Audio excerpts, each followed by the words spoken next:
기도하도록 하겠습니다. 할렐루야. 주님, 오늘도 여호와의 은혜와 은총을 감사드리나이다.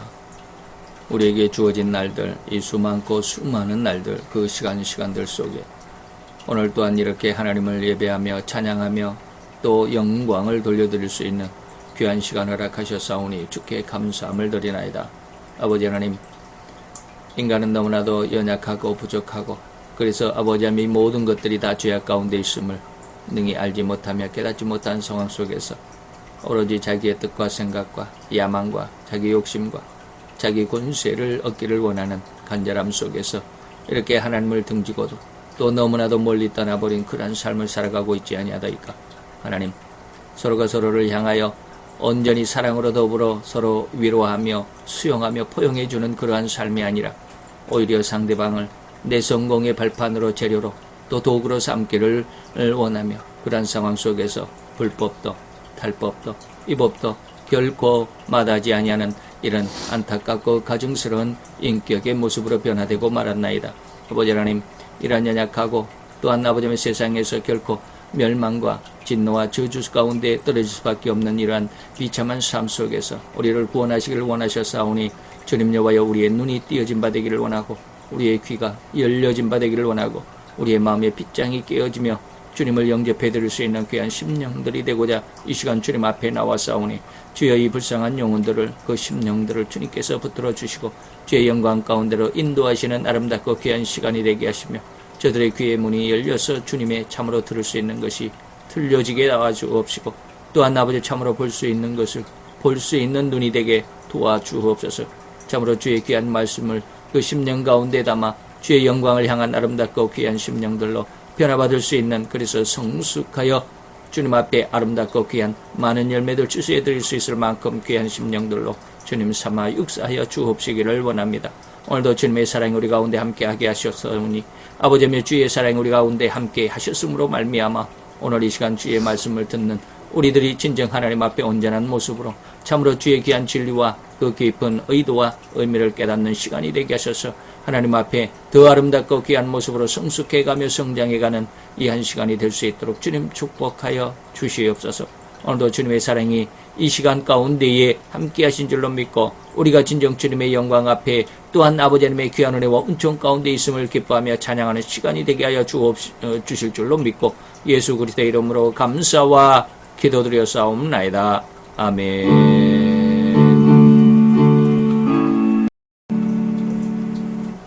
자, 우리 성경을 찾겠습니다. 성경 신약 성경 유다서 1장 3절 1절입니다.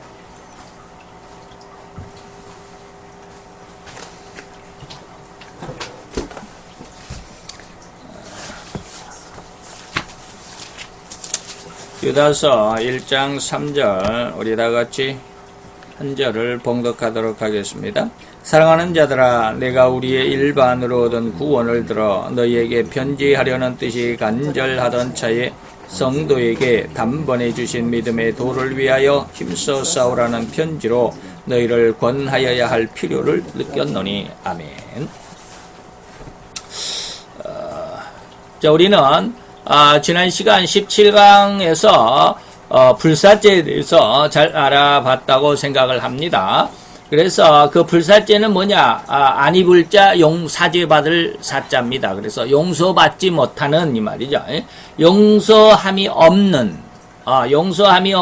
죄가 과연 있느냐라고 하는 것이죠. 이 불사죄는 뭐라고요? 삼위일체 되신 하나님에 대한 죄였다라고 하는 것, 그리고 그 불사죄의 의미, 그리고 그 내용들, 그러면서 인간들이 죄를 저지를 때에 그들의 신앙 상태는 어떠했느냐. 부지중에 짓는 죄도 있고 연약할 때 짓는 죄도 있고, 그리고 일부러 알고도 짓는 고범죄, 일부러 짓는 죄가 있다라고 하는 이 의미를 통해서 하나님 앞에서 형벌이겠는가 아니면 천국의 입성이겠는가 하는 것을 잘 짚어드렸다라고 생각합니다. 그래서 오늘은 이제 그것을 다시 한번 계속해서 알아볼 터인데, 자, 이와 같이 죄의 세 가지 정도, 정도는 뭐야? 부지중에 죄를 지었느냐, 또 연약할 때 죄를 지었느냐, 아니면 일부러 알면서도 억지로 지었느냐 이 말이죠.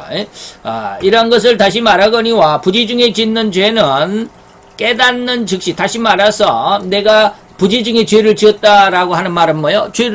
죄인 줄도 모르고 그냥 그렇게 했다 이 말이에요.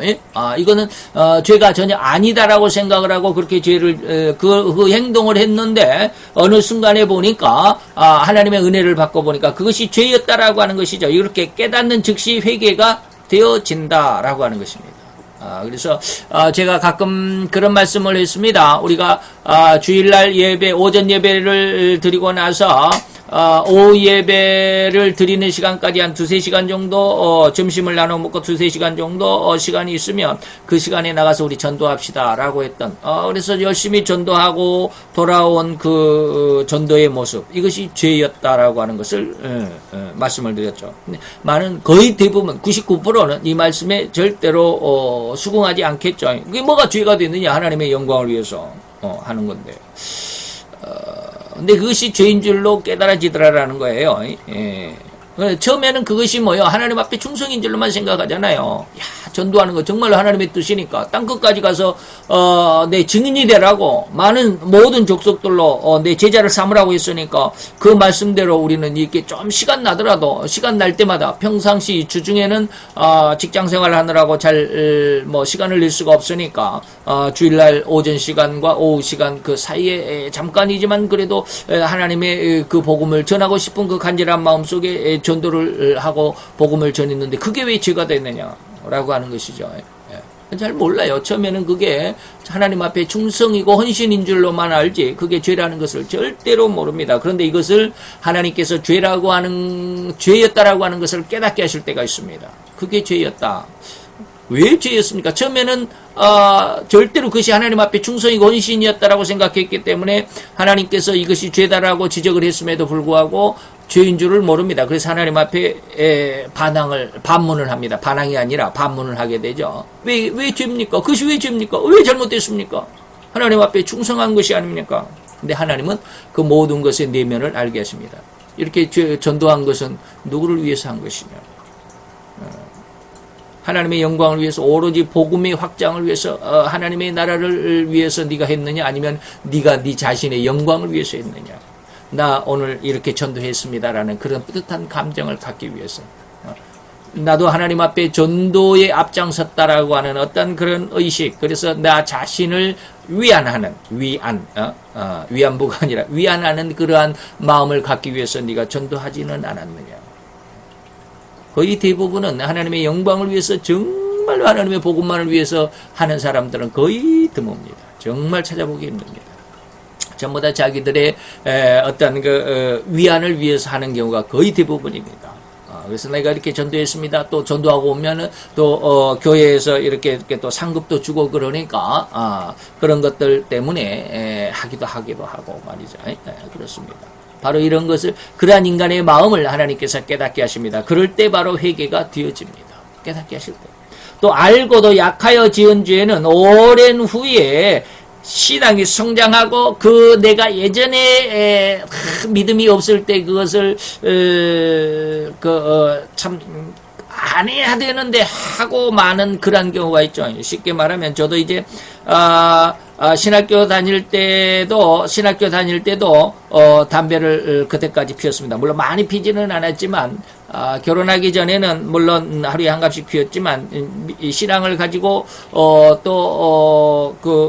사우디에 가서 내가 담배를 끊어야 되겠다라고 하는 그런 어떤 마음의 결심, 그로 인해서 담배를 끊어서 귀국을 하고 귀국을 한 지 한 2년쯤 있다가 2년 반 후에 결혼을 했는데, 결혼하고도 이제 처음에는 그 성질이 안 맞는 두 사람이 만났기 때문에 자주 다툼이 있죠. 이걸 부부싸움이라고 그러죠. 이런 부부싸움을 하고 나면 그냥 힘도 들고 마음의 감정도 폭발이 되고 막 기분도 나쁘고, 그러니까 그냥 꺼내서 담배 한 대씩 이렇게 피고 하는, 신학생이면서 또 전도사이면서 아무도 모르게 저 뒤에 도망가가지고 숨어서 피기도 하고 그랬는데, 그러한 것이 신학교 4학년 때 성경을 배우고 하나님의 말씀에 은혜를 받고 그리고 그 말씀 속에 내가 뭐랄까 용해라고 그러죠. 녹아서 그 말씀의 은혜 가운데로 들어가게 되니까 담배를 끊어야 되겠다라는 그런 믿음이 있어서 확 그때 끊게 되죠. 이것이 뭐냐면 내가 나는 신학생인데 나는 장로교 출신의 신학생이고 전도사인데 어느 교회의 전도사인데 내가 담배를 피워서 되겠나 하면서도 안 피워야 되는데 기분이 나쁘고 감정이 폭발하고 또 그냥 서로 부부간에 말다툼을 하고 그러게 되면 또 가서 그냥 이 답답한 가슴 아이고 하면서 가슴을 한 대 치면서도 또 담배를 한 대 피는 것이 뭐요? 약하고 알면서도 그렇게 담배가 크게 죄는 아닙니다만은 건덕상 그러죠. 덕이 되지 않기 때문에. 그래서, 남에게, 사도 바울은 뭐라고 그랬습니까? 고기 먹는 것은 죄가 아닙니다. 그러나 이것이 남에게 피해가 된다면, 내가 고기 먹는 것이 피해가 된다면 나는 죽을 때까지 고기를 안 먹을 수도 있다라고 고백했던 것처럼 덕을 위해서 신앙인의 성도로서의 아름다운 삶의 열매, 그걸 덕이라고 그러잖아요. 그 덕을 위해서 담배를 안 피는 것이 좋겠다라고 하는 것이죠. 그런데 처음에는 그게 잘 안 되더라고요. 물론 사우디에서 확 담배를 끊고 들어왔지만 옛날에 피웠던 그런 어떤 습성이 기분이 나쁘고 감정이 폭발하고 그냥 막 울분이 터지면 담배 한 대 피게 되는 그런 상황에서 신학교 4학년 때까지 한 갑을 가지고 한 달 정도 이렇게 피면서 어쩌다 한 번씩 피죠. 담배가 20개비가 되니까 하루에 한 개 피는 피지 않았습니다만은 그래서 한 달에 한 갑 정도를 가지고 그렇게 피긴 했지만 이것이 뭡니까? 알고도 약하여 짓는 죄입니다. 알고도 약하여 짓는 죄입니다. 그런데 이런 것들이 오랜 후에 회개가 되어지죠. 그 신앙이 넘어서게 되면 신앙이 성장해서 그 약했던 신앙이 점점 성장해지고 하나님의 말씀에 더 강력해지면 그래서 그 신앙의 힘이 이제는 옛날에 약해서 지었던 그런 연약해서 지었던 죄들을 이겨낼 수 있는 그런 힘이 생기고 그런 믿음이 생기고 그런 은혜가 주어지게 되면 끊게 되더라는 거예요. 그래서 신학교 4학년 때 성경을 배우고 말씀의 은혜 가운데로 깊이 빠져들게 되고 그럴 때 그냥 확 끊어지더라고요. 그 뒤로는 옆에서 누가 담배를 피워도 그 담배 연기 때문에 내가 호흡을 잘 하지 못할 정도로 굉장히 담배 연기에 민감해지더라고요. 바로 이런 것이 뭡니까? 알고도 약할 때 그 믿음이 그 죄를 이기지 못하여 생겨나는 이러한 죄죠. 알고도 약하여 지은 죄는 오랜 후에 믿음이 성장한 후에 그것을 회개하고 또 하나님 앞에 되돌아오면 용서가 되지만 고의로 짓는 죄는 뭡니까? 하나님의 영광을 이렇게 저렇게 모든 것을 알면서도 짓는 죄는 결코 영원히 회개가 되어지지 안 된다라는 말입니다. 되어지지 않는단 말, 안 되는 거예요. 고범죄는 그래서 알면서도 내 믿음이 약하기 때문에 지은 죄와 고범죄를 굉장히 많이 혼돈할 수 있습니다. 나 알고도 죄를 지었는데 뭐 그럴 수 있잖아요. 그래서 많은 이제 신앙 속에서 신앙을 하는 성도들은 거의 이 부분에 이 두 가지를 헷갈리게 되죠. 이 두 가지를 헷갈립니다. 내가 알고도 약해서 짓는 죄냐, 내가 고의로 짓는 죄였느냐라고 하는 것이죠. 이런 것들을 한번 생각해 볼 수 있기를 바라고요. 지난 시간에 조금 잠깐 말씀을 드렸지만 이 죄에 대해서 오늘 이 시간에 좀 더 다른 방향에서 한번 생각을 해봅니다. 그래서 이것이 바로 세 가지가 불사죄였지만 불사죄 용서를 받지 못하는 죄를 할지라도 또 이렇게 부지중에 불사죄를 지을 수도 있고 알고도 약해서 불사죄를 범할 수도 있고 고의로 범죄하는 경우도 있습니다. 바로 이것을 지금 오늘 말씀을 드리고자 하는데 이 불사죄는 고의 범죄자들의 죄를 말하는 것인데 아직 믿지 않은 자들과 또 밑에 부지중에 약하여 죄를 지은 자들 그리고 어린 신앙이 어려서 아직 이기지 못해 알고도 약하여서 죄를 이기지 못할 때 이런 죄는 불사죄이기는 하지만 불사죄가 아니다. 이 말을 잘 이해를 해야 합니다. 불사죄는 아니다라는 걸로 우선 알고 있으시기 바랍니다. 그 죄를 간과하고 모른 척 넘어가고 그냥 구원 얻는 것이 아니다라고 하는 것이지만 아니다라고 하는 것입니다. 다시 말하면 부지중에 짓는 죄나 믿음이 약해서 짓는 죄는 영원한 불사죄는 아니다. 그렇지만 불사죄는 아니니까 그러면 다 용서가 되기는 합니다. 용서가 되기는 하되 죄는 놔두고 용서하는 것이 아니다라는 것입니다. 죄를 간과하고 죄를 덮어놓고 모른 척하고 지나고 그냥 구워넣는 것이 아닙니다. 반드시 뭐 해야 돼요? 죄는 회개하고 이 말이에요. 죄를 회개해야 합니다. 그렇지 않으면 안 됩니다. 자, 그래서 이 죄를 회개하는데 범죄 후에 이 죄를 하나님께서 권고하는 역사가 있습니다. 반드시 어떠한 죄든지 하나님이 이건 죄다라고 하는 양심의 가책을 받게 하십니다. 또 내 마음속에 영의 어떠한 음성을 듣게 하십니다. 이런 권고의 역사가 있는데 여기에 대해서 한번 생각을 해봅니다. 크게 세 번의 기회가 있습니다. 죄를 회개할 수 있는 기회가. 첫 번째는 언제냐면 범죄하는 바로 그 순간이죠. 직후 내가 딱 행위를 해놓고 이거 잘못됐네. 제가 예전에 인천에 있을 때 지하실에 교회가 있을 때 금요일날 철야 예배를 갔습니다. 철야 예배를 갔는데 차가 지하실이기 때문에 현관문이 좁잖아요. 넓은 게 아닙니다. 아주 좁습니다. 쉽게 말하면 그 현관문 한 짝이잖아요. 우리 보통 방문처럼 한 짝이죠. 보통 큰 현관문은 문이 양쪽에 있죠. 양쪽에 있어가지고 두 개가 뭐 이렇게 열렸다 닫혔다면 문이 개구, 다시 말하면 열려진 문이 크잖아요. 그런데 그 현관문이 한쪽이기 때문에 아주 작잖아요. 근데 그 앞에다가 차를 아주 바짝 대놨어요. 누가 트럭을 1톤 트럭을 누가 대놨는데 아주 바짝 대놨더라고요. 그래서 문이 열려지지도 않아. 얼마나 속이 상하고 화가 나고 그런지 그냥 이거 뭐 조그마한 뭐 내가 들 수 있는 거면 그냥 들어다가 그냥 확 집어 던져버리고도 싶은데 그게 안 되는 거야. 그래가지고 억지로 손을 어떻게 넣어가지고 열쇠 넣어가지고 이렇게 열쇠를 끌어가지고 문을 밖으로는 못 여니까 이제 안으로 밀어가지고 억지로 밀어가지고 겨우 이제 문을 열었는데 문이 열리고 나니까 이제 몸이 자유롭잖아요. 지하실 여러분들이 대충 보면 지하실 막 문을 열면 조그만한 이제 로비가 있죠. 발을 디딜 만한 거기에서 몸을 디디고 있었는데. 너무 화가 나네요. 이 차가 도대체 아무리 전화를 해도 전화번호도 없었어, 그때는. 전화번호도 없고, 그러니까 어떻게 연락할 수도 없고. 그래서 그때 당시에 제가, 액세서리로 그 열쇠 고리에다가 끼우는 뭐 조그마한 네모 박스가 있었는데, 네모 박스 안에 칼이 조그마한 게 하나 들어있었어요. 무슨 칼인지 용도는 잘 모르는데 아주 작은 칼이, 예리한 칼이 그게 하나 있었어요. 그래서 그걸 항상 이렇게 키고리에다가 꼽아갖고 다녔는데, 너무 화가 나니까 그 칼을 꺼내가지고 타이어에다가 살짝 댔는데 이게 빵 터지는 거야. 타이어가 빵 얼마나 크게 소리가 나는지 온 동네가 다 울리도록 이게 타이어 옆을 이렇게 살짝만 날카로운 걸로 살짝만 대도 이게 빵 터집니다. 얼마나 빵 터지고 너무 화가 나가지고 살짝 댔는데 이게 빵 터지고 나니까 그냥 겁이 덜컥 나는 거야. 이거 죄인데. 그 순간에 얼마나 하나님 앞에 미안하고 내가 죄를 지었다라고 하는 거. 이게 이래서는 안 되는데 이거 목사가 이래서는 안 되는데. 그래서 어떻게 그 주인을 어떻게 만나지를 못했어요.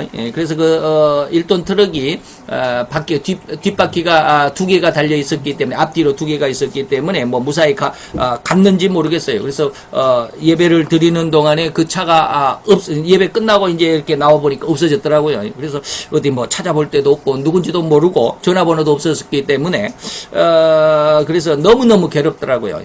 하나님 앞에 이런 죄를 지었구나. 참 남을 이렇게 해코지했구나 라는 그런 것 때문에 그거 조금 용서하고 그냥 있었으면 차가 빠져나가면 됐을 텐데 하는 그런 정말로 죄 때문에 정말 몸소리가 쳐지고 괴롭더라고요. 그래서 하나님 앞에 사죄 헌금 그 사람에게 이제 그 타이어 값을 물어줘야 되는데 그 사람을 모르니까 누군지도 모르니까 하나님 앞에 사죄 헌금이라고 헌금을 하기도 하고 그랬는데 바로 이렇게 범죄한 바로 그 직후에 그 마음에 강력한 하나님의 그 회개의 메시지가 옵니다. 이럴 때 범죄자의 그 마음 중심에 강력한 가책으로 하나님께서 역사하시기도 합니다. 이때 바로 회개에서 평안함을 얻지 못하면 바로 그때 그 가책을 그 하나님의 징계의 음성을 듣고 회개하지 않으면 두 번째가 있습니다. 두 번째는 언제냐면 그걸로 인해서 어려움이 올 때가 있습니다. 질병으로 칠 때도 있고 사업이 망할 때도 있고 무언가가 굉장한 어려움을 당할 때가 있습니다. 이거 정말로 우리 시체말로 빼도 박도 못할 그런 안타까운 상황에 있을 때가 있습니다. 이때 그 상황 속에서 어느 순간에 반성과 죄의식의 가책을 받습니다. 내가 이거 혹시 뭘 잘못했나? 뭐 이런 거 있잖아요. 예, 그런 거 있습니다. 그러다가 이때 회개를 해야 되는데 이때도 회개가 안 되면 이러한 하나님의 두 번의 경고에도 회개하지 않으면 세 번째는 좀 곤란한 문제기는 하지만 어쨌든지 세 번째는 바로 죽음 직전의 비몽사몽간에 가책을 받기도 합니다. 이때 회개를 해야 되죠. 예. 근데 이거 회개 안 하면 그 순간 영원한 지옥의 형벌로 떨어지고 말겠죠.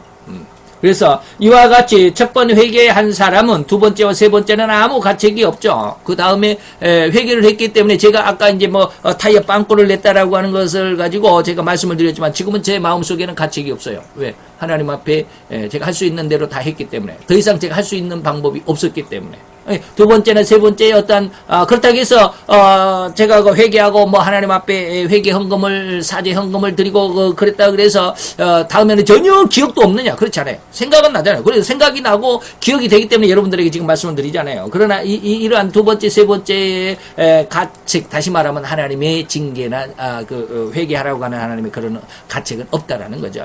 했기 때문에. 첫 번에 회개하지 않는 자들은 두 번째 회개하지 않는 자들은 세 번째 기회에 그때에도 회개가 되어지지 않는 자들은 심판이 있을 뿐입니다. 이 세 번째 임종 직전에 죽기 전에는 사람들이 다 선하다고 그러죠. 그럴 것 같아요. 그래서 이것이 바로 이때도 이 세 번째의 하나님의 은혜에도 회개하지 않으면 회개가 되어지지 않는 자들은 심판이 있는데 이것이 바로 이단자들의 종말입니다. 그래서 오늘은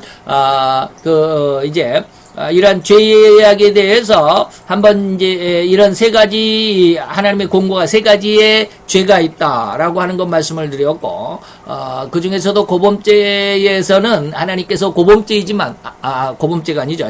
불사죄이지만 불사죄에 해당하는 것 다시 성부와 성자와 성령에 대한 죄.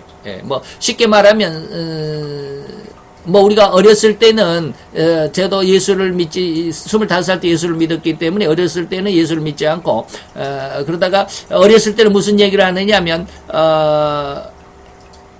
무슨 얘기를 했지?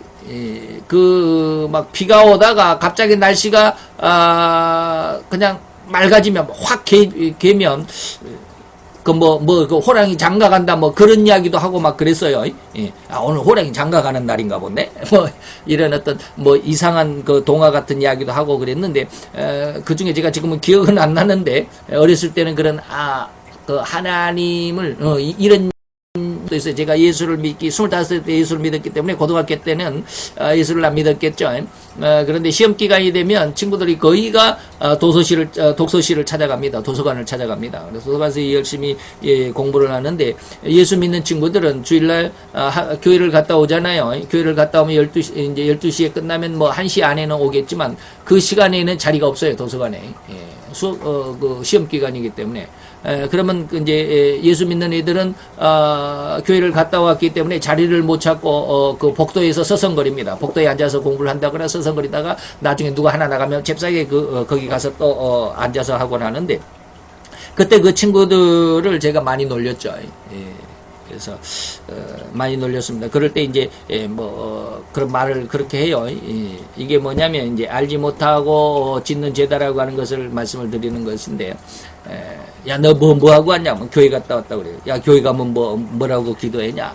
그렇게 하면서 주여 주여 천장에 거꾸로 매달린 매주여 그렇게 기도했냐?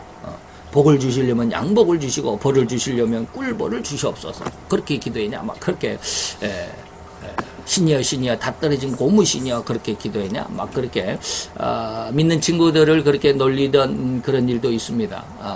이런 것들은 뭐냐면 하나님을 이렇게 거역하고 반대하고 하나님의 영광을 회방하는 그런 말이지만 그런 말들이 몰랐으니까 예수를 안 믿었을 때니까 그것이 다 예수를 믿고 난 후에는 그 모든 죄악들이 다 용서가 되잖아요. 회개함으로 인해서. 그랬죠. 자, 이렇게 상황이 갔을 때, 이것이 지금까지 말씀을 드린 거고, 이러한 죄에 대해서 좀 더 우리가 생각해 볼 것이 뭐냐면, 이 죄를 짓는 범죄자들의 형태도 여러 가지가 있습니다. 죄를 짓는 사람들의 그 심리 상태, 그 사람들의 그 죄악의 그 심성이 어떠한 것인가를 한번 이야기를 한번 더듬어 살펴볼 텐데, 이것을 네 가지로 성경적인 내용으로 봐서 성경적인 어떤 그 성경의 성격에 의해서 죄를 짓는 사람들의 그 성품을 네 가지로 한번 구분해 보았습니다. 첫째는 사탄형이 있고, 둘째는 유다형이 있고, 셋째는 에서형, 넷째는 야곱형으로 이렇게 나눌 수가 있는데, 과연 어떤 사람들을 사탄형이라고 하는지를 한번 알아보도록 하겠습니다. 이 네 가지를 한번 알아보는데, 간단하게 알아봅니다. 사탄은 근본 하나님 앞에 있었던 자입니다. 하나님 앞에 있었던 자죠. 영의 세계입니다. 하늘이 아니라 영의 세계입니다. 그런데 범죄함으로 하늘에서 공중, 영의 세계인데 그 하늘에서 공중으로 쫓겨났다라고 이렇게 말씀을 지금 하고 있는데, 여기 하늘은 영계입니다. 그리고 여기서 공중이라고 하는 것을 오늘 우리가 말하는 하늘로 대체해서 한번 생각을 해보시기 바랍니다. 그래서 여기에서 하늘은 영계를 하나님이 계신 곳입니다. 하나님과 천사와 악령들이 지금은 악령은 그 영계에서 쫓겨났으니까 없겠죠. 그러니까 하나님과 천사가 계신 곳이 영계입니다. 그리고 여기서 공중으로 말하는 것이 우리가 지금 고개를 들고 쳐다볼 수 있는 곳이 뭐냐면 그것이 바로 하늘이죠. 이것을 이제 공중이라고 말을 했는데, 이 공중으로 하늘에서, 다시 말하면 하나님 앞에서 공중으로 쫓겨났죠. 이것이 바로 에베소서 2장 1절입니다. 그러나 한번 이렇게 쫓겨났음에도 불구하고 회개하지 않습니다. 한번 우리가 어린아이들 잘못하면 엄마 아빠가 그냥 회초리를 들고 종아리를 때리고 엉덩이를 때리고 그래서 사과를 받아내죠. 회개하는 것이잖아요. 잘못했어요. 엄마 아빠 잘못했어요. 한 번만 용서해 주세요. 다시는 안 그럴게요. 회개하는 거잖아요. 근데 사탄은 절대 그걸 회개하지 않습니다. 지금 쉽게 말하면 하늘에서 하나님 앞에 범죄함으로 인해서 공중으로 쫓겨났으면 징계를 받은 거잖아요. 회초리를 한번 맞은 거잖아요. 그럼 회개를 해야 되는데 회개를 안 한단 말이에요.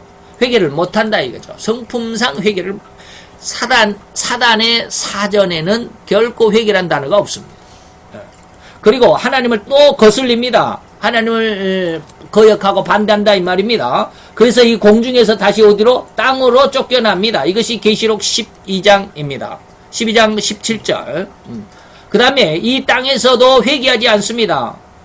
회개하지 않고 다시 이 땅에서 이제 12장 이후에 20장, 19장, 20장으로 넘어가는 12장의 내용이 12장 17절의 내용이 계시록 19장의 내용이고 19장의 내용이 다시 말하면 20장으로 넘어가는데 19장은 예수님의 재림하시는 사건으로 인해서 사단이 잡히고 그다음에 20장은 사단을 무적행으로 집어넣는다라고 그랬는데 이렇게 땅에서도 이제 회개하지 않고 하나님을 거스르다가 무적행으로 떨어집니다. 이게 계시록 1절로 3절입니다. 20장 1절로 3절. 또 무적행에서 다시 풀려 잠시 1000년 후에는 풀려 나옵니다. 그런데 1000년 동안 무적행에서 회개를 해야 되는데 다시 회개도 안 하죠. 그리고 다시 하나님을 거스릅니다. 그리고 싸웁니다. 이 싸움이 뭡니까? 곡과 마곡의 전쟁입니다.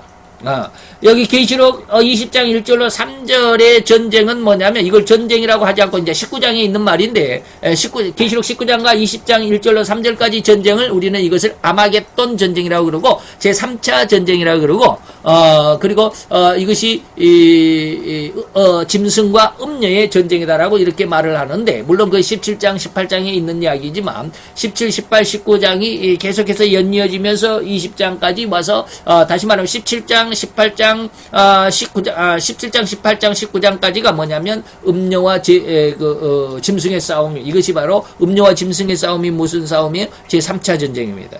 이 3차 전쟁을 뭐라고 그래요? 이것이 아마겟돈 전쟁입니다. 이거는 곡과 마곡의 전쟁이 아니에요. 많은 목사님들이 이 계시록 17, 18, 19장을 곡과 마곡의 전쟁이라고 그러는데 절대 곡과 마곡의 전쟁이 아닙니다. 곡과 마곡의 전쟁은 뭐예요? 20장, 계시록 20장 7절로 10절까지 내용이 곡과 마곡의 전쟁입니다. 그래서 이 20장 1절로 3절 이 전에의 전쟁을 3차 전쟁 아마겟돈 전쟁이라고 그러고 7절로 10절까지 내용의 전쟁을 곡간마국의 전쟁이라고 그래요. 이게 7절로 10절까지는 이제 천년왕국 후에 일어나는 전쟁입니다. 어쨌든지 우리가 계시록을 다 배웠기 때문에 그렇고 자우전 다시 거슬러 싸우다가 예수님의 군대에 완전히 멸망을 당하죠. 그래서 이 영원한 불에 던져지게 되는 것이 7절로 10절 다시 말하면 곡간마국의 전쟁입니다. 그래서 이 사탄은 징치를 계속 받으면서도 끝까지 반항하고 회개하지 않다가 결국에는 멸망을 받습니다. 영원한 지옥의 불에 던져지게 된다는 것이죠. 이처럼 어떤 범죄자들은 이런 여러 가지 어려운 징치를 당하면서도 끝까지 회개하지 않습니다. 원망과 핑계와 반항으로 대적하는 사탄형들이 있습니다. 이러한 상황 속에서 나는 과연 징계를 받을 때 내가 잘못했구나라고 하는 그런 어떤 반성, 그런 회개, 이러한 마음이 있는지, 이러한 마음이 없이 그저 내가 잘못했다라고 누가 나에게 그렇게 징계를 하고 사회적으로 그리고 국가적으로 어떤 징계의 수위가 우리에게 주어졌을 때 그것이 아니다라, 나는 모른다, 나는 결코 그런 적이 없다라고 발뺌을 하고 부정을 하고 기억이 안 난다라고 나는 절대 그런 자가 없다라고 하는 이런 사람들은 회개할 빛이 없는 사람들이에요. 이런 사람들을 뭐라 그래요? 사탄형이라고 그래요. 그 사람들이 언젠가는 회개하면 좋겠지만 그런 사람들은 아무리 교회에다가 헌금을 많이 하고 교회를 건축하는 데 몇 억씩 갖다가 헌금했어도 결코 하나님 그거 받지 않습니다. 물론 교회가 그 돈으로 교회는 지어졌을지 모르지만 그렇습니다. 사탄형이 바로 이런 형입니다. 유다형이 있습니다. 두 번째는 유다와 같은 그런 성품의 사람들이 있는데 이러한 형의 범죄자는 유다와 같이 스스로 체념합니다. 유다는 뭐요? 예수님을 은 20냥에 은 30냥에 팔았지만 은 30냥에 팔고 예수님이 죄인으로 정죄가 되니까 돌아와 20냥을 그 은 30을 돌려주고 스스로 목매어 죽은 사람, 자살한 사람이죠. 예? 자, 이와 같이 유다와 같이 스스로 체념하고 자결하는 유형입니다. 다시 말하면 스스로 구원받을 구원받을 수 있는데도 불구하고 낭망하여 스스로가 그것을 구원의 길을 찾지를 못합니다. 실망과 낭망 속에서 나는 안 되나 봐. 나는 도저히 불가능하나 봐. 라고 스스로가 스스로를 단죄해버리죠. 그리고 단념을 하고 하나님 앞에 스스로의 자기 자신의 처결을 자기 자신이 스스로가 해버립니다. 이거 자살이라고 그러잖아요. 그래서 자포자기하는 스타일인데 이것이 바로 유다형입니다. 자, 그러나, 자, 우리는 한번 생각을 해봅니다. 이 유다형의 모습 안에서 유다와 같은 그런 상황 속에서 우리의 심성을 한번 생각을 해봅니다. 그러나 그럼에도 우리는 유다에 대해서 다른 한 면을 들여다볼 수 있기를 바랍니다. 곧 유다는 자기가 예수님을 판 은 30냥을 돌려주었죠. 예? 즉, 유다의 돈에 대한 욕심은 다시 말하면 은 30냥을 이거 어떠한 사건이 있었어요? 예수님의 머리에 마리아가 기름을 부었을 때 나드 한 근 다시 말하면 300냥이나 300달란트가 되는 엄청난 돈의 가치가 있는 향기름을 예수님의 머리에 부었을 때 그것을 왜 가난한 사람에게 나눠주지? 그걸 팔아가지고 돈을 만들어서 가난한 사람들을 구제하지 그게 쏟아 부어버리면 그게 뭐냐라고 이렇게 책망을 하니까 예수님이 오히려 그를 책망을 했잖아요. 이 여인이 하는 일을 기념해라. 이 여인이 하는 일은 나의 장사를 위함이다.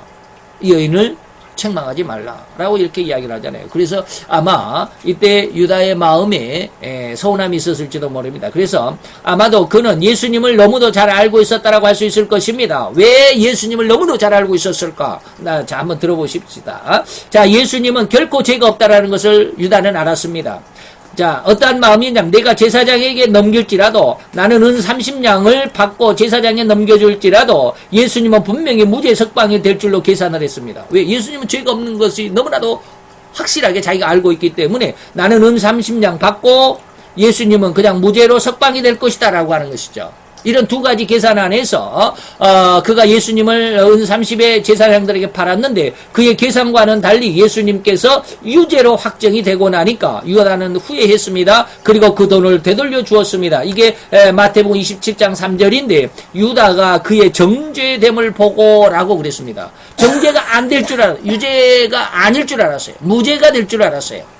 완전히 계산이 아주 앞뒤가 잘 짜여진 계산 속에서 예수님을 은 30냥에 팔았는데 그것이 무죄가 아니라 유죄로 정죄가 되고 말았어요. 그래서 유다가 그의 정죄됨을 보고 라고 한 기록을 보면서 유다는 예수님이 무죄로 석방될 줄로 계산했다라고 추론할 수 있습니다. 그랬는데 자기의 그러한 생각과는 달리 예수님이 유죄 판결이 확정되자 후회하고 뉘우쳤다라는 것입니다. 그래서 이 의미가 왜 중요하냐 이 말이죠. 물론 유다는 스스로 자포자기해서 자기 목숨을 스스로 자결함으로 인해서 자기 목숨에 대한 살인죄가 해당이 되어 하나님 앞에 분명히 지옥에 갔을 것은 너무나도 분명합니다. 물론 사도들조차도 베드로조차도 유다가 지옥에 갔다라고 단언하지는 않았습니다. 지갈 길로 갔다라고 이야기를 했지. 어쨌든지 그 길이 그 길이다라고 생각을 한다면 그렇습니다. 그런데 유다는 그렇게 하나님 앞에 진노의 대상이 되었다 할지라도 우리가 유다의 이 마음을 우리가 살펴보는 것이 왜 중요하냐 이 말이죠. 오늘날 우리 중에는 이렇게 자기의 이권을 위해서 험악한 협잡과 추악한 일을 행하고도 회개할 빛이 없는 사람들이 있습니다. 아까 사탄형과 같은 사람들. 아니 성도들이 얼마나 그런 사람들 아니라 성도들이 또 이럴 수도 있다. 교회의 재정을 자기 멋대로 이리저리 사용하고도 결코 눈빛 하나 흐트러지지 않는, 그리고 잘못됐다라는 의식조차도 없는 교회 헌금 횡령하는 사람들이 많습니다. 이러한 심성들과 비교하여 유다는 자기 스스로가 자기의 죄악을 처단했다. 나는 이렇게 예수님을 팔아먹은 이 큰 죄로 인해서 나는 결코 이것을 회개한다 할지라도 나는 구원받을 수 있다는 것을 알고 있었을 것입니다. 유다는. 왜? 예수님을 너무 잘 알았으니까. 그런데 자기 스스로가 생각하기엔 예수님을 판 내가 회개하고 구원을 얻는다라고 하는 것은 이건 도저히 있을 수 없는 일이다라고 해서 자기 스스로가 목매어 죽은 사람이에요. 그 마음을 우리가 헤아려 볼 수 있습니다. 그런데 우리는 뭡니까? 우리는 죄를 짓고도 하나님 앞에 이 많은 이권들, 자기의 이권을 위해서 험악한 협잡과 추악한 일을 하고도 전혀 우리는 회개할 빛이 없어요. 나는 잘했다라고 생각해요. 나는 잘했다라고 주장합니다. 오늘날 그런 교회들이 많습니다. 교회 헌금들은 몇십억을 그냥 막 어떻게 자기 마음대로 써놓고도 그거 왜 그렇게 썼냐고 그러면 이것이 옳은 방법이었다라고 그렇게 주장합니다. 그런 교회들이 많아요. 물론 그렇다고 해서 유다가 죄를 용서받았다는 의미가 아니다라고 하는 말씀을 드렸습니다. 단 한 가지, 지옥의 형벌로 간 유다의 한 편을 보고서, 그 한 편만을 보고서 다시 말하면 유다가 은 30냥을 되돌려줬다라고 하는 것, 우리는 우리 자신의 잘잘못을 살펴보고자 할 뿐이었다. 자, 이렇게 끝나고 세 번째, 에서형. 에서는 과연 누구냐? 에서는 야곱의 형이죠. 에서 아니죠. 에서와 야곱. 에서와 야곱. 꼭 가인과 아벨을 제가 많이 헷갈려요. 가인과 아벨, 에서와 야곱을 제가 많이 헷갈리는데, 자, 어떻든지, 에서와 같이, 에서는 어떻게 했습니까? 아버지 이삭의 아들이 쌍둥이였죠. 그 쌍둥이 에서와 야곱인데, 이삭 아버지는 에서를 굉장히 먼저 난 형이죠. 에서가 먼저 났어요. 쌍둥이지만 먼저 나왔으니까 형인데 이 에서 형을 굉장히 자기의 대를 이을 후계자로 생각을 했습니다. 왜요? 너무너무 남자다웠잖아요. 사냥도 잘하고 아주 그냥 남자답고 모든 일을 착착 잘 해내기 때문에 자기 가문을 다시 말하면 아버지 아브라함과 자기 이삭과 그리고 이 아브라함과 이삭을 이어서 하나님의 복이 이 에서에게, 장남인 에서에게로 갈 줄로 그렇게 생각을 했습니다. 근데 그러지 못했죠. 하나님은 작은 자를 선택했습니다. 다시 말해 야곱을 선택했습니다. 그래서 에서의 복을 많이 뺏어갔죠. 에서가 하루는 산에 가서 사냥을 했는데 잡지를 못했어요. 그래서 너무 배가 고팠어요. 사냥을 해서 못 잡았으니까 쫄쫄 굶다가 돌아왔으니까 얼마나 배가 고팠겠습니까? 그런데 그 저녁에 야곱이 빨간 팥죽을 끓이고 있었죠. 그랬더니 팥죽을 끓이고 있으니까 형이 와서 야 동생아 그 팥죽 한 그릇 다오. 너무 내가 지금 오늘 사냥을 했는데 사냥을 하나도 못해가지고 하루 종일 쫄쫄 굶었거든. 한 그릇 다오. 그러니까 야곱이 뭐라 그랬어요? 그러면 오늘부터 내가 형 할게. 내가 이거 내가 이거 팥죽 한 그릇 형한테 줄 테니까 그 대가로 내가 오늘부터 형 할게. 그러니까 에서는 뭐라고 그랬어요? 그래 네가 형이 뭐 니나 나나 똑같이 한 날에 태어났으니까 뭐 시간만 조금 다를 뿐 네가 형 하나 내가 형 하나 그게 뭔 상관이야?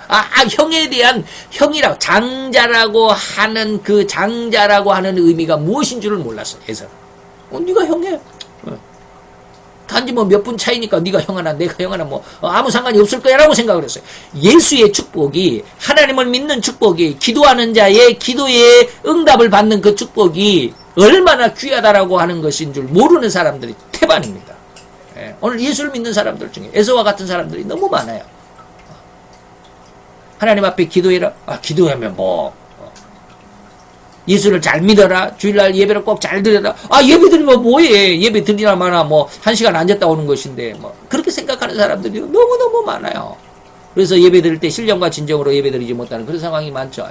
그러다가 나중에는 어떻게 했어요? 이제 아버지 이삭이 너무 나이가 많아가지고 죽을 날이 가까워서 이제 이 아버지 아브라함으로부터 자기에게로 온 여호와의 축복을 아들에게 물려줘야 할 그런 시간이 왔다라고 생각을 하고 에서에게 너 빨리 가서 산에 가서 사냥을 해다가 맛있는 고기 제육볶음은 이제 돼지니까 안 되고 자 우리가 불고기 100반을 한번 해다오. 그럼 내가 먹고 힘껏 내가 너에게 축복을 해주마.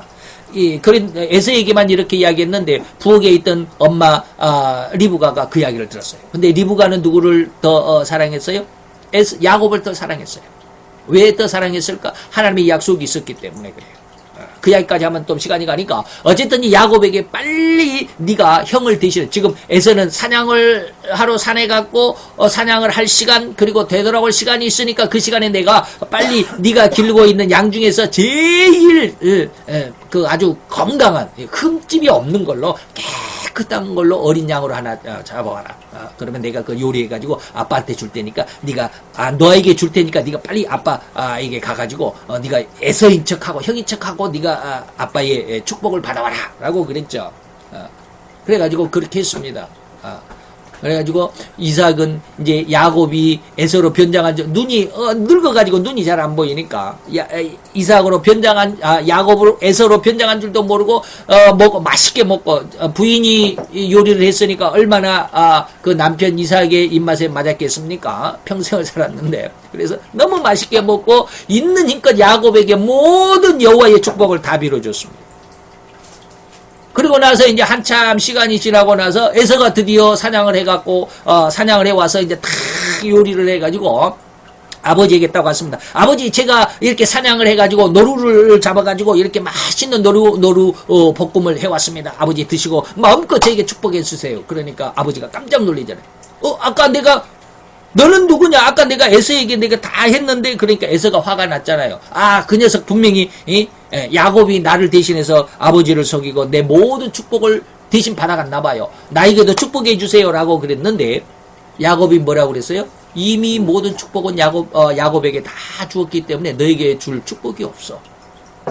오늘 우리가 저 같아도 그 성경을 저도 읽으면서 그냥 같이 축복해 줬으면 안 될까? 그냥 기도니까. 똑같은 기도를 이렇게 해줬으면 안 될까라는 그런 의구심이 많았어요. 근데 저도 우리 아이들을 위해서 기도해 볼 때요. 반복 기도가 안 되더라고요. 반복 기도가 안 돼요.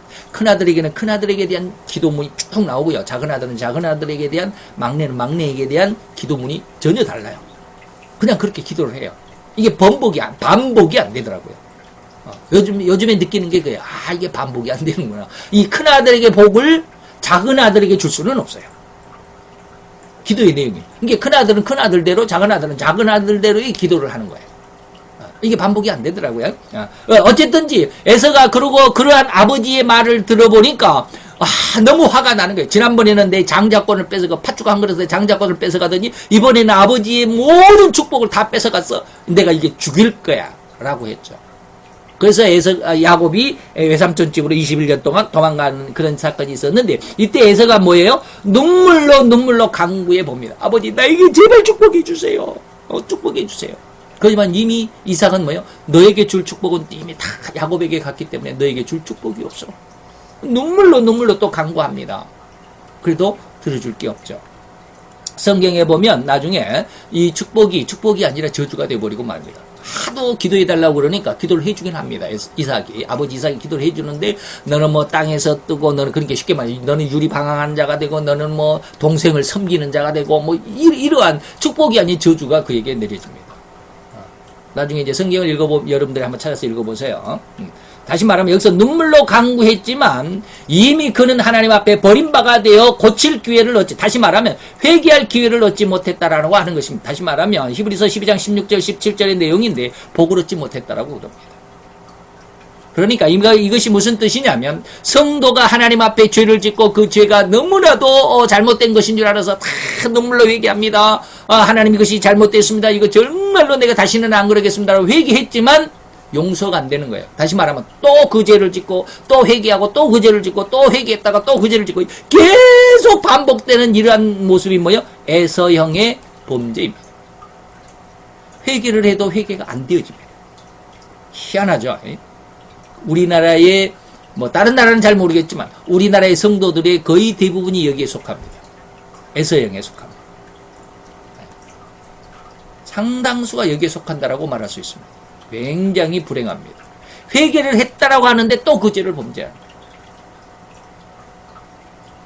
근데 연약해서 죄를 짓는 거하고는 다릅니다. 굉장히 이 죄에 대해서 우리가 살펴볼 때 많은 다양성이 있기 때문에 잘 이해해야 됩니다. 에서형을 우리가 절대로 쉽게 말하면 회개할 기회를 얻지 못했다라고 하기 때문에 진노와 저주의 상징성으로 에서형이라고 하는 이러한 이름을 붙였는데, 이러한 속에서도 약하여 범죄한 사람들의 모습을 우리가 이전에 알아봤습니다. 지난 시간에. 약하여 짓는 죄를 에서형으로 잘못 오해할 수도 있습니다. 아까 고범죄에 대해서도 그런 이야기를 했습니다만은 어쨌든지 잘 구분해야 됩니다. 이것이 여러분들에게 깊은 어떤 은혜 가운데서 기도를 많이 하다 보면 이게 에서형의 기도 모습인지 약해서 지은 죄인지를 구분할 수가 있습니다. 나중에 이제 그것이 또 나오겠지만, 에서형은 하나님의 말씀에 대해서 오늘날 성도들이 약하여 지은 죄와 에서형과 같이 울면서 회개할 것을 회개하고자 했지만 회개가 안 되어지는 모습과는 천지차이입니다. 뭐가 기준이냐? 말씀과 기도입니다. 에서형은 절대로 말씀과 기도에 관심 갖지 않습니다. 그저 회개하는 데만 그렇습니다. 성경 공부하는 데 별로 관심이 없습니다. 그러나 정말로 약하여 범죄한 자들이 하나님의 은혜 가운데 있는 자라고 한다면 성경 말씀에 더 열심히 합니다. 성경 말씀의 은혜의 뿌리를 내리고자 합니다. 기도하는데 더 열심을 갖습니다. 기도하는 시간을 빼먹지 않습니다. 이게 틀립니다. 자, 어쨌냐면 베드로도 역시 마찬가지죠. 베드로는 베드로후서 2장에 이러한 습성의 사람들을 뭐라고 그랬느냐면 개와 돼지로 비유했습니다. 지난 시간에 많이 말씀을 드렸습니다. 개는 뭐야? 토했다가 다시 주워 먹고, 돼지는 씻었다가 다시 더 들어가 자기 배설물 위에 눕는다라고 하는 것은, 개가 토했다라고 하는 것과 돼지가 씻었다라고 하는 것은 똑같은 의미입니다. 회개했다라는 의미입니다. 그런데 다시 토했다가 다시 주워 먹었다, 그리고 다시 돌아가서 배설물 위에 누웠다라는 건 다시 그 죄를 반복한다라는 거예요. 말씀의 은혜가 그를 부여잡지 못했기 때문에, 기도의 능력이 없었기 때문에 그는 또 세상의 죄악 가운데 또 끌려가고 회개하지만 또 끌려가는 거예요. 그런 것입니다. 그래서 연약해서 죄를 지은 사람과는 조금 다릅니다. 어떻게 보면 완전히 다르지만 조금 다릅니다. 마지막 네 번째 야곱형이 있습니다. 야곱형은 뭡니까? 회개하여 구원 얻은 형태의 죄인을 뜻합니다. 야곱이 아까 에서가 죽이고자 했으니까, 자기 복을 다 뺏어갔으니까 너무 화가 나가지고 내 동생을 기필코 죽일 거야 라고 그러니까 엄마가 그냥 혼자 쭈글거리는 에서의 그 쭈글거리는 소리 듣고 깜짝 놀래가지고 야곱을 빨리 자기의 오빠, 그러니까 엄마의 오빠니까 뭐예요? 외삼촌이죠. 외삼촌에게 빨리 피난가라고, 도망가라고 그랬습니다. 그래서 21년 동안 도망가서 살다 옵니다. 그래서 큰 부자가 돼서 이제 돌아오죠. 돌아오는데 21년이 지났는데도 형이 드디어 내가 내 동생 야곱을 만나는구나 하고 칼을 갈고 그냥 한 몇백 명의 그 자기 부하들을 거느리고 쫙 야곱을 죽이려고 쫓아옵니다. 그 소리를 야곱이 듣고는 그냥 다리가 흐물어지고 무릎이 흐물어집니다. 나 죽었구나. 그러면서 이 야복강만 건너가면 이제 형의 땅이고 야복강을 건너기 전이니까 여기에서 그냥 기도하죠. 하나님 나 살려달라고. 내가 잘못됐으니까 나 살려달라고 막 그러죠. 그게 이제 야복강가에서의 그 천사와의 씨름이라는 그런 이야기로 여러분들 잘 아실 것입니다. 어쨌든 이제 야곱이 야복강변에서 회개를 철저하게 이루어서 이스라엘이라고 하는 새 이름을 얻었습니다. 그리고 그 간사한 야곱이라는 말은 북다라는 어떤 의미 속에서 간사한 도적이라는 어떤 의미도 있는데 이러한 형 것을 막 빼앗죠. 장자의 명분도 빼앗고 형의 축복을 빼앗고 그래서 이러한 간사한 도적 같은 삶이나 범죄함이 전혀 없는 여생을 보내게 됩니다. 이게 창세기 32장인데 여러분들이 32장 30장부터 한번 쭉 읽어보세요. 이런 사람들을 철저히 회개하여 새 생활로 나아갔다고 하는 사람들, 이게 야곱형입니다. 이 네 가지의 그 범죄형 속에서 야곱형만 구원을 받습니다. 그래서 아까 제가 뭐라 그랬어요? 죄는 간과하고 죄는 놔두고 구원 얻는 것이 아니라고 그랬습니다. 아무리 회개를 해도 아무리 하나님 앞에 불쌍히 여김을 받아도 죄를 놔두고 하나님이 구원하지는 않습니다. 뭐한다? 죄를 회개해야 된다 그랬습니다. 위와 같이 현대교회도 끝까지 회개하지 않고 반발하는 사탄형과 자기 스스로 구원을 체험하는 유다형과 그리고 항상 울며 눈물로 기도와 찬송을 하면서도 회개가 되어지지 않으며 생활에 변화가 없는 예서형이 많습니다. 그러나 자기 죄를 통절히 회개하고 다시는 죄 가운데 빠지지 않는 야곱형도 있습니다. 이 야곱형 외에 다른 세 가지 형은 모두 멸망입니다. 회개하고 복음을 믿으시기 바랍니다. 버림받지 않았다고 한다면 당신은 회개가 되어질 것입니다. 회개가 된다고 하는 것이 너무너무 기쁩니다. 제가 그런 말씀을 많이 드렸죠. 작년에 제가 죄 때문에 얼마나 힘들었는지 모릅니다. 얼마나 오랜 시간 기도했는지 모릅니다. 그건 한 20년을 기도를 했습니다. 한 12, 3년 13년 정도 기도했습니다. 죄 때문에. 죄가 해결되지 않네. 아무리 성경 공부를 많이 하고 그래도 죄가 더 드러날 뿐, 죄가 회개가 안 되어졌어요. 근데 이제 갈매산 기도원에 가서 제가 그렇게 기도했다라는 말씀을 드렸죠. 제가 내 마음 환상 중에 제 마음 중심에 우리가 상처에 난 딱지가 떨어지려면 그 가장자리 변두리부터 이렇게 들썩거리죠. 가운데는 아직 붙어 있는데 가장자리가 들썩. 그런 것처럼 푹 소리가 나더라고. 기도하는데 마음 속에서 그냥 뭐가 퍽 소리가 나는데 이것이 툭 떨어지는 거예요. 마음속에서 이제 둥그런, 완전히 원형은 아닌 좌우지간 둥그런, 그런 딱지 같은 것이 이렇게 툭 떨어지는데 가해가 전부 다 동그랗게 더덜더덜 하는데 중심은 꽉 붙어 있어요. 이걸 떼어내야 되겠어. 이게 죄라고 하는 것이 의식이 나와. 아무리 해도 이것이 움직여지질 않더라고요. 얼마나 힘들었는지 몰라요. 그래가지고 그냥 몸부림을 치면서, 이것을 떼어내려고, 기도를 했습니다. 근데 어느 순간 이것이 점점 밑으로 이렇게 쑥쑥쑥 내려가더라고요. 아주 조금씩 밑으로 내려가는데 계속해서 발로 밟아내렸어요. 기도하면서 막 기도에 발로 밟아내렸더니 저 밑에 어두운 곳으로 쑥 밀려나갔어요. 마음은 아무것도 없었어요. 너무 좋았어요. 근데 그것을 떼어냈어야 되는데 발로 밀었다라고 하는 그 한 가지 아쉬움이 있었어요. 그리고 한 2달 정도 죄에 대해서는 기도가 안 나오는데 이제 죄는 용서받았으니까 죄에 대해서는 기도가 안 나오는데 죄에 대한 죄책감, 나는 이런 죄가 있었기 때문에 이런 그 안타까운 마음들 다 기억은 못하겠지만 지금 오래돼가지고 다 기억 못하고 죄책감 때문에 얼마나 또 힘들었는지 모릅니다. 2달 동안 또 죄에 대해서 용서를 받았으면 죄에 대해서 다시는 기억이 없어야 되는데 이렇게 안타까운 마음이 없어야 되는데 왜 이런 안타까움이 마음이 있을까? 그것 때문에 또 엄청나게 기도를 했습니다. 그리고 한 2달 되니까 이 죄책감 때문에 하나님이 어느 순간에 확 그 안개가 사라지듯이 확 없어지게. 그것이 죄에 대한 용서 그 은혜의 그 환상의 기도 이후에 한 2달 정도 그렇게 됐어요. 기도를 했을 겁니다. 한 2달 정도 그러한 2번의 그런 은혜를 받고 나서 지금은 아무리 죄에 대해서 회개하려고 해도 죄가 없는 것 같아요. 지금 죄에 대해서 전혀 자유롭습니다. 이것이 뭐예요? 회개가 되어지는 것입니다. 그래서 저는 너무너무 기도할 때도 너무너무 어쩔 때는 굉장히 자신감이 있어요. 내가 기도하면 하나님이 듣는다라고 하는 그런 느낌이 있어요. 그것 때문에 그냥 막 기도하는 거예요. 그냥 막 과감하게 기도하는 거예요. 그럴 때가 많아요. 제가 요즘에 기도할 때는 그래서 무엇을 위해서 기도하든지 된다라는 믿음으로 기도하게 되더라고요. 이게 뭐예요? 죄가 회개가 되어졌기 때문에 그렇다라고 저는 봅니다. 죄가 회개가 되어진다라고 하는 것이 굉장히 큰 은혜입니다. 그리고 이제 오늘 3절 범절에서 단번에 주신 도라고 하는 이 말씀은 단번으로 완성하신 십자가의 도는 언제든지 항상 열려 있다라는 그런 말씀입니다. 이제 뭐 이렇게 많이 오늘 너무 설명이 길었네요. 여기까지만 합시다.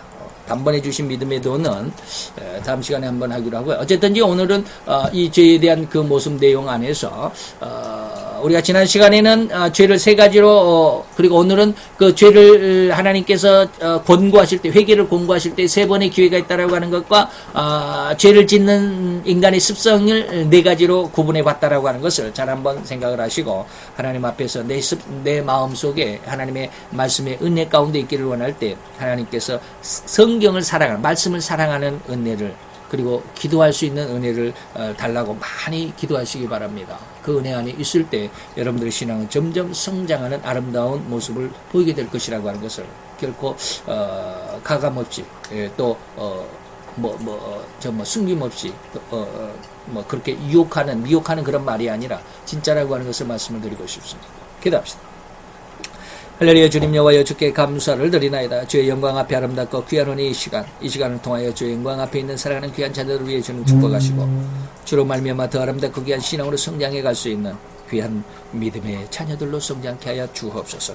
오늘 이 시간 나와 자며 우리가 중점적으로 이 죄의 유형을 살펴보았나니 사탄형, 그 다음에 유다형, 그리고 에서형, 그리고 야곱형, 이 세 가지의 죄인의 그 습성 속에서 나는 결코 아버지 하나님의 야곱형에 속할 수 있어서 회개할 수 있게 하시고 말씀을 사랑할 수 있게 하시고 기도할 수 있는 주님의 진정한 믿음의 아들로 딸로 거듭나며 변화되며 성장하여 성숙하여 주의 열매를 맺어드릴 수 있는 귀한 주님의 자녀들이 되게 도와 주옵소서.